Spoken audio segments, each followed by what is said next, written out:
there's nothing that we can help learners learn to do that's more generally relevant to their lives, coming back to where we started earlier, to how well they function in the world and how deeply they're alive, than how well we can take them to this edge of this interface between their critical awareness and their internal, you might say, proprioceptive in some circles, their internal felt sense experience.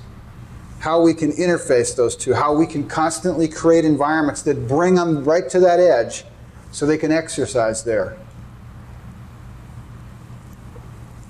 So if we see the need to facilitate learners, like we talked about earlier, and if we see the difference between facilitating knowers and learners as being related to bringing forth and developing their capacities for learning, then the next real point is that the capacity of all capacities is how well they participate in their own learning experiencing. I mean, not to, again, it was in the knower, back in the knower modality, it was okay to say, well, we just need people that can do blah, blah, blah, blah, blah. But as soon as we want somebody to be alive and ongoingly able to learn, then how well they participate, how well they can extend themselves by their own participation with themselves, in themselves, becomes the issue. Now, what we were talking about with the cycle of engagement, and the cycle of engagement as a kind of a science, a way of looking at the internal engagement dynamics of attention in terms of, what we've been talking about, is a 2 or 3 hour conversation, and we kind of just dropped it quickly. We'll come back to it from time to time throughout the day. But the basic idea, again, is that learning is happening now. It's not happening not now. In fact, one of the real unique differences that's helpful, it's been helpful to me to think of this way anyway, is that everything about our senses, the way we taste and hear and see and smell and touch, has been optimized through millions of years of evolution to be able to report on now, right now. Everything about knowledge, what we learn about, for the most part, is part of a process of extending our awareness, our sense, if you will, of not now. We learn only now.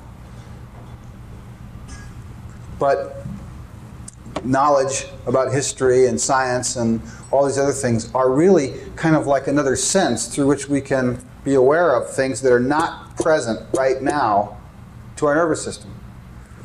So learning is part of the capacity of being present and aware of the significances that bear on somebody's life that aren't here and present.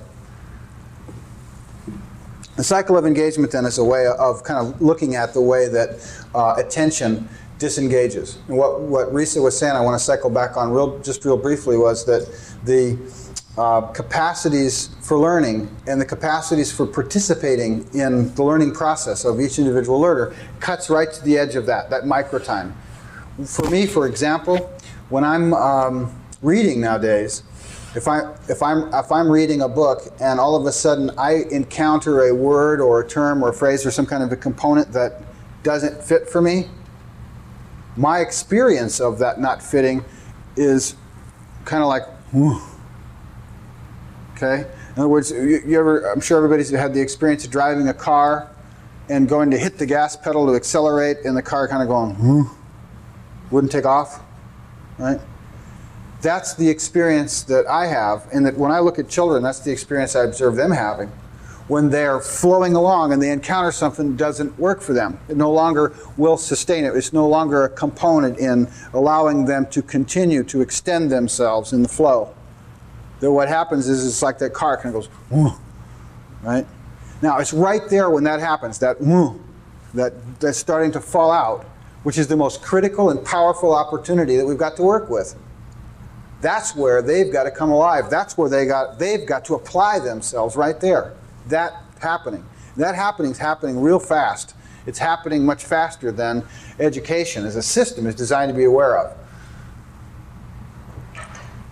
It is happening at a level that most, I think, my experience of conversations and dialogues with teachers is that they're aware of that. They sync on that. They listen for that. They feel that. So what we're saying is that we need to create environments that are sufficiently responsive to learners when they have that kind of experience, such that as they start to drop out, as they start to have, again, what we call meaning needs, that they can use those meaning needs to punch back through, to drive back into the system, to swim, to pull themselves back through and up into being in the flow of their experience. And that to the extent that the environment is constantly causing them to have this dropout and not empowering them to do anything about it, it's teaching them that there's nothing to be done about it. And if it's teaching them that, whatever else it's teaching them, it ain't helping them.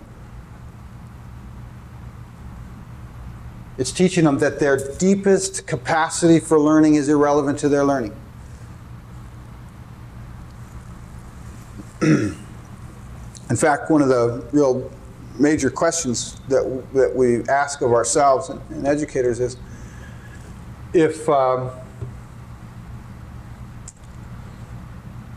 learners can't learn to tune into and trust their own meaning need process as the basis from which to compass or navigate their experiencing,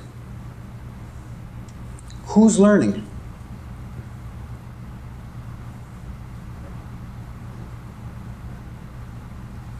Is anybody learning? Because I would think that nobody's learning. I would think that there's a bunch of there's a bunch of habits acquiring and extending themselves. But nobody's home. If somebody's home, what is the edge? What is the barometer that somebody has to participate in their own experience of learning? Except their own fluctuation of what we described here earlier as meaning needs. So you might say that if we see that together, this question I just asked, then it behooves us to say, well, how is it that we can create environments that are sufficiently responsive in real time? And again, I'll ask you to go back to the suspension I started with earlier, that I'm not proposing they have all the answers to this. I understand. I'm not naive about the fact that we got a big problem in the structure and the way that education functions and the number of students, and the list goes on and on. But I want to suspend all that for a moment and say, let's forget about the problems. Let's just go into this core issue about learning, about children, about this capacity stuff that we're talking about. And then after we get some clarity there, then we can come back to the conversation, well, here's the way the real world is. How do we bridge? I don't want to not think deep because we're automatically shutting off because, well, it's not practical. Let's suspend that.